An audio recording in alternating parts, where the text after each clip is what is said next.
Hey, welcome to a quick take on my newest drone. It's a BetaFPV Advanced 2 ready-to-fly kit.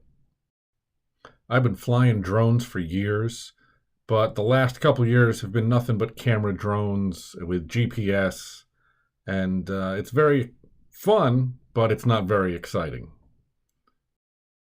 I've been somewhat interested in FPV, or at least learning how to fly FPV, but they've always been, I don't want to say too complicated, but they've been too expensive, and the interoperability of components is always a question mark.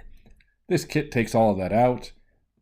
If you go into it knowing it's not the best quad, it's not the best remote, it's not the best goggles, but they all work. You just had to plug in the batteries, charge it, and you're all set. This is only my fourth battery flying it. I've been really spoiled by GPS and DJI, but this has been a lot of fun. If you're thinking about picking one up, I highly recommend it. Thanks for watching.